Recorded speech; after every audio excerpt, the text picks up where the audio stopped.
I'm going to talk about some harm reduction heroes. And the first is Nick Heather. It's hard to describe the attitude towards harm reduction in the early 1980s. A major event occurred in 1982 when Mary Pendry and some other colleagues published an article in Science putting down Mark and Linda Sobel's research on controlled drinking therapy. Mm-hmm. And it just had an incredible impact. It just, I mean, already AA, of course, and abstinence was dominant. The actual results of their research would today be called harm reduction. They didn't find, they compared 20 controlled drinking subjects with 20 abstinent subjects. The controlled drinking subjects didn't do perfectly, but they had an average of only 3 bad drinking days per month compared to 8 for the abstinence treatment group. And Science magazine, and by the way, and the Science article did not look at the abstinence treatment group. It only looked at the controlled drinking group, and it listed their failures. And that put back harm reduction for 20 years. And it came on top of something else called the RAND reports. The RAND reports were an epidemiological study where they, RAND researchers studied people receiving alcoholism treatment. And it talked about their outcomes, and a significant number of them became controlled drinkers. And then the National Council on Alcoholism had a press conference where they attacked the RAND reports, saying, well, that's because alcoholics go out and kill themselves, drink and die. That was the whole attitude. And so the RAND report researchers, who were named Armour, Pollock, and Harriet Breaker, did a 4-year follow-up. And they found out that, you know, most of the people who had moderated their drinking or reduced their drinking hadn't gone back to far excessive drinking, even if they didn't quite meet the definition of controlled drinking. So I just want to pick out 2 more heroes here. I happen to know Harriet Breaker. After doing that research, she went on to be kind of a best-selling popular writer, and I actually ran into her I knew her from before. I ran into her on some television shows. She wrote books like Who's Pulling Your Strings, kind of a applied systematic psychological view applied to people's lives. She died, unfortunately. Mm-hmm. It might have been breast cancer, it was cancer. And so, you know, hats off to another hero, Harriet Breaker. She was Stamble the first time and Breaker the second. And then Nick Heather. Nick Heather wrote a book called Controlled Drinking in 1982. That's just the year that the Science article came out. And Nick Heather and Ian Robertson wrote a whole volume reviewing every controlled drinking finding, the background of American temperance, experimental research on alcoholics who were allowed to drink in the Baltimore City Hospital. Now, he was British, and they're just not as crazed as Americans, but God, that took guts. So the hero, we got to it now. The hero is Nick Heather. Yes. The hero is not the RAND studies, and certainly not the folks who massacred Sobel. Right. Literature. I'm going through the whole, why Nick Heather is my hero is because he saved my life. Because controlled drinking came out just at the same time as the Pendry study came out. They wrote a paperback appendix. And it so happened that he visited my house at that time in Morristown. You know, and my wife at that time said, well, you know, you were in the United States, everybody had backtracked. And what they would say is, well, maybe even Bill Miller, even Alan Marlett said, well, maybe only problem drinkers can reduce their drinking. And Nick Heather said, in controlled drinking, there's no need to reserve the possibility of controlled and reduced drinking to only problem drinkers, whatever that is. Any group of people has the capacity, and there's research that shows that people that qualify for a clinical diagnosis back then of alcoholism are capable of reducing their drinking, perhaps to safe grounds, but certainly improved grounds. So Nick Heather, in a way, created harm reduction with that announcement. And I was under such attack myself. I had been invited. I wrote an article in 1981 for Psychology Today called Through Glass Darkly, where I analyzed the Pope-Pendry dispute. And I had been invited to give the keynote address at the University of Texas, and they disinvited me. And I wrote threatening to sue them, and they let me come and speak. But my career was kind of dead for 10 to 15 years. But I mean, I would have been submerged without even a life jacket if it weren't for Nick Heather. So I've got two heroes here. We've got Nick Heather, and then there's Patt Denning. I wrote a blurb for her book, Over the Influence. First of all, I love the title because there was a book called Under the Influence, which claimed that alcoholism was genetic. And I debated the man who wrote that at a National Council on Alcoholism, at an NCAA, the government conference. It claimed that all alcoholism is genetic. And obviously, if it's genetic, you can't possibly recover. So I love the title for starters. And I wrote a blurb for it. And the main thing I emphasized in my blurb, it was written by the great Patt Denning and her partner, Jeannie Little. And what I said was, what it struck me is how brave they were. Because given all of this stuff previously with the Rand Corporation and with Pendry et al., to get out there, and they didn't try and make everybody, I would say, dealt more with drug users than drinkers. They took people as they found them. And some people, believe it or not, some people use drugs. And some people use drugs for a long time. And what they did with their clients was to do the best they could as harm reduction psychotherapy to guarantee their safety and well-being, given their drug use, without the necessary concomitant of abstinence, or even they didn't demand anything. They didn't demand that people cut back their drug use. Their concept was, this is a human being who's come to me and us for help. How can we best help them in terms of living their lives, certainly living their lives safely, but being a productive human being? And so, you know, Patt Denning, my hat's off to you. You're a personal hero of mine. And Zach and I interviewed Pat and Jeannie for I think it was the second edition of their Practicing Harm Reduction Psychotherapy, an alternative approach to addictions. And I called her a hero then. I said, you know, the fact that you did this and that you don't call yourself a hero, it's sort of like, you know, where a fireman goes into a building and it's burning down and he brings out a baby and everybody says, oh, you're a hero. And the fireman always says, wait, well, that's my job. And what I said to Pat and to Jeannie was, well, your job is to help human beings. And you took on, I mean, the kind of what happens when a client dies. It'll happen.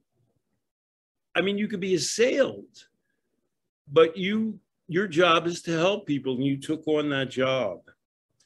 So, you know, they're my heroes, and nobody's braver than Patt Denning and Jeannie Little.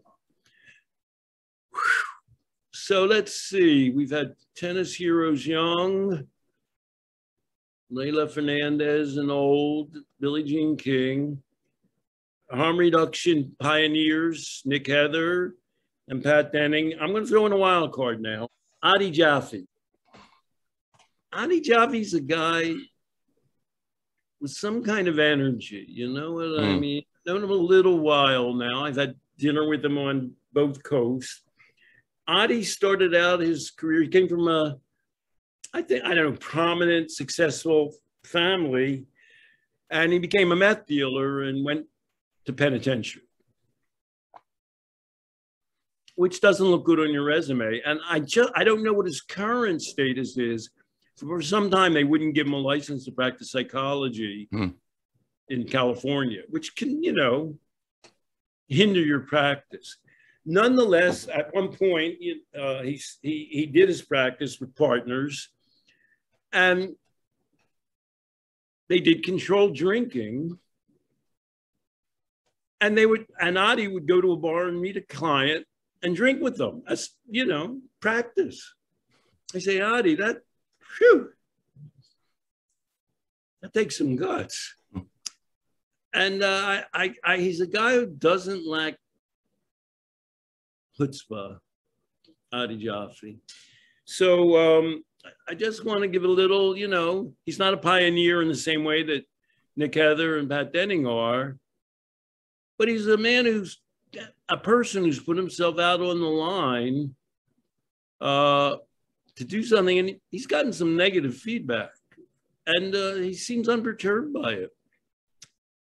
So hats off to another hero, Adi Jaffe.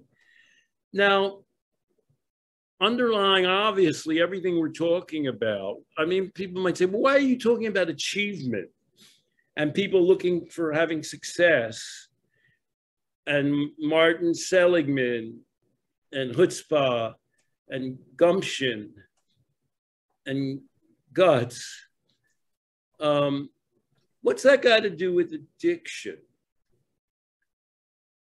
And our answer to that in our book, Outgrowing Addiction, is that there's nothing more important for going forward in life than your confidence that your life is going to make a difference and that you can succeed at your life, which is why I want to make Leila Fernandez a hero.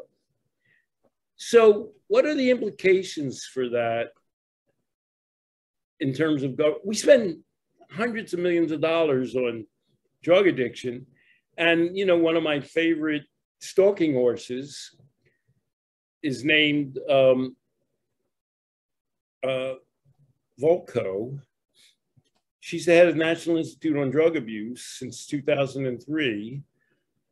When since then, more than 500,000 people have died of drug-related problems. And only recently, as I write in my memoir, just to hold it up, A Scientific Life on the Edge, she's begun to say, well, when I go into places like Kensington, Philadelphia, where I used to work in a shoe store, my father's, all of the workers say, you know, we need basic services for these human beings. Home, work, health, community. You know, drugs, they fall in on top of those things. And so my modest suggestion is that we eliminate the National Institute on Drug Abuse. First of all, apropos of Carl Hart, only drug abuse? We don't look at the same National Institute on Alcohol Abuse and Alcoholism. What about all the people that drink in a healthy manner or use drugs in a positive manner, which is what Carl Hart has been emphasizing? But why do we have a whole separate agency dealing with drugs and alcohol? And something has been delivered to me. It's only in the beginning phases, who I know nothing about. The US Secretary of Labor is named Martin J. Walsh, who I know nothing about other than what I read in the papers. And Time Magazine has an article called, "He Wants to Improve Blue Collar Work." Now, why is that important? Because we now have a recognition through things like deaths of despair, that there's an underclass in America, generally blue-collar workers, high school education and less, not college grads, and they get the short end of the stick. And then we have all these alarming things. Well, what should we do about that? How are we going to prevent so many deaths of despair, which include cirrhosis of the liver, suicide, and drug-related deaths, which are mislabeled, usually overdose? And the answer isn't, certainly it's not solely to give them substitute drugs. Somebody has to improve their lives. And so if we've got a Secretary of Labor who says, I want to improve the lives, whatever that involves, it involves like daycare so that kids can go to work, so they can go to work when their kids are looked after, all of those concomitant services, which to his credit, Joe Biden has been emphasizing. That, for me, they could eliminate the National Institute on Drug Abuse. Mm-hmm. It's totally anti-addiction, or antithesis of. They've already had a Secretary of Labor before they invented the NIDA. Mm-hmm. If the Secretary of Labor and the Secretary of Education and the Secretary of Health and Human Welfare, Health and Human Services, are doing their job, that's the best answer to the issues that the NIDA has been created to deal with. And about which, by the way, Nora Volkow agrees. I mean, she's just put out. She sounds like she agrees with that. Yeah. She should in practice. I mean, she should in practice say, as long as these things are stable, then what's the NIDA for? Based on some recent, the things that she put up. No, she would never. I'm just saying in principle, based on her saying what the pillars of living a good life, anti-addiction and recovery are, those things holding up in a natural sort of way, not an addiction focused sort of a way, drug focused sort of way. She doesn't emphasize, I mean, she lists that they come to her and tell her those things. She doesn't emphasize herself the four pillars. It's like, oh, the last time I went to Kensington, all of the workers, the frontline workers, say this to me. What an interesting idea. Right. She's still pushing drugs. That's still her shtick. Oh, she'll never stop. I just mean a logical conclusion to her observations should be this. Yeah. Yes. In a perfect world. Our last hero is the Secretary of Labor, Martin J. Walsh, because he wants to improve it. And just this week, I received an email called, there's a symposium, a conference called Working Recovery.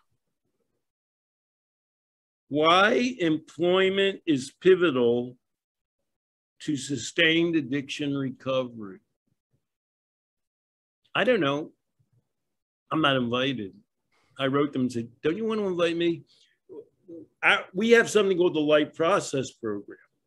The Life Process Program says that to the extent that your life and you can succeed in dealing with a purpose like employment and education, with your health, with your home, having a home, with your community and intimacy, to that extent, you'll be able to resist and overcome addiction. And that seems like the biggest stretch in people's imagination. I mean, people come to us and we're listed in Wikipedia as the life process model of addiction. So we have some tread work. But now the United States government, through its Secretary of Labor, man has guts, because maybe he'll get attacked. Working recovery. Why employment is pivotal to sustained addiction recovery. So our hats off to our final hero, Labor Secretary Marty Walsh.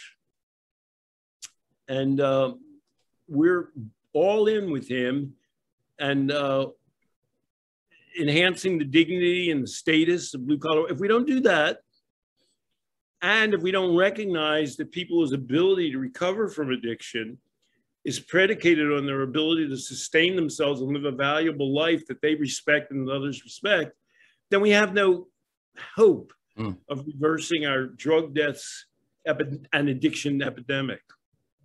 So not only are they heroes, they need to be continued to be celebrated and reinforced for their efforts. We can be heroes for just one day. What is that song, by the way? I don't know if I know. That's we can be heroes for just one day. He's dead. Who's the British singer? Not David Bowie, is it? David Bowie. Is it? That's a David Bowie song? All right, I'm cutting that out. That's embarrassing that I don't know that. We can be heroes for just one day. It's a little bit of a love song, but it's existential. It says we can, you know, have a good relationship and be heroes and be strong if it's just for one day. But you start small. And then you work like, you know, Leila Fernandez. And as you described him, Agassi Andre What's Agassi. Agassi's first name? Andre Agassi. You got to go out and play the game one shot at a time. Give it your best. And if you lose, those other teenagers have lost, but they're teenagers. You know, they've got a whole life ahead of them. And so that's our message for today, to be a hero for today and build out from there. Let's let that ring out. Thanks again, Stanton.